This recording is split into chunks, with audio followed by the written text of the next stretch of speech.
Now I would like to introduce a very interesting variance reduction technique for SGD called SVRG. Okay? SVRG is an epoch-based algorithm. So what is epoch? So when you learn SGD with mini-batch, so basically there is an entire data set, and the data set is randomly split by several mini-batch, and you run SGD with this mini-batch at each iteration. Okay, and when you go through one entire data set by multiple update, you say you run one epoch. Okay, you go through from the starting data point up to the end of your data set, and you say you run one epoch. Okay, so the epoch-based algorithm basically computes some heavy computation at each starting point of your epoch, and then run mini-batch gradient. Okay, so basically YS denotes the parameter value at the starting point of your S epoch. Okay, and then in S epoch, you update your SGD using mini-batch, and then update X1S, X2S, and so on. And after this update, you in the end finally have YS plus 1 for the next epoch time. Okay, what is SVRG? At each starting point of your epoch, S epoch, you compute the full batch gradient. Full batch gradient means you compute the gradient of each data point for every single data point and compute the average.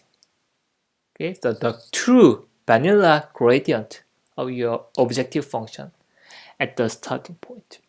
Of course, this is very heavy, but you just need one time heavy computation per epoch.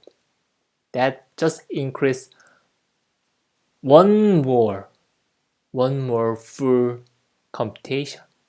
Okay, so your computational budget just increased 2 times. Okay, so that is okay, reasonable.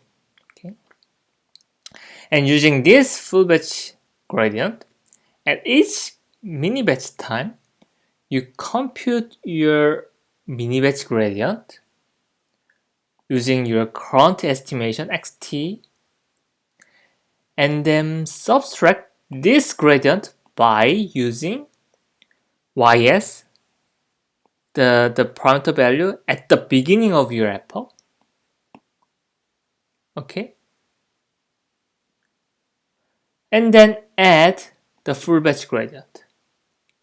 Okay, so basically you keep the information ys and gradient of ys for all mini batch at S epoch, and then compute your mini batch gradient using the current parameter and ys, and then add the full batch gradient. Here, the interesting thing or important part is this. The expectation of this part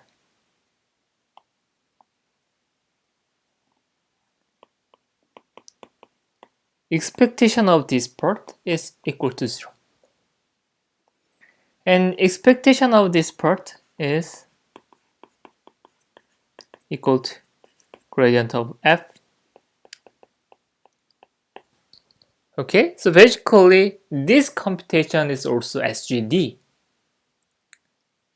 You basically obtain a stochastic gradient of which expectation is equal to the full batch gradient at the current point. But we change the randomness a little bit by subtracting something and adding something. Okay? And what another very important part is this. This subtraction and addition can reduce the variance. Why? Why we can reduce variance? Essentially, this part is constant. There is no randomness for this vector. This is given at the beginning of your apple, never change. There is no randomness. The randomness appear this part. But when you look at this, the difference between gradient xts and gradient ys for the same data point index can be expected be small. Why? When your step size gamma is not large or small enough, usually xts and ys is very close. When 2 point is very close, the gradient as well, when your function is smooth. From that, this difference can be easily bounded by very small constant, which essentially make your stochastic gradient descent algorithm having small variance. And when you have very small variance, you have very fast convergence behavior. Okay, variance was the key factor. Variance was the key factor when you analyze SGD.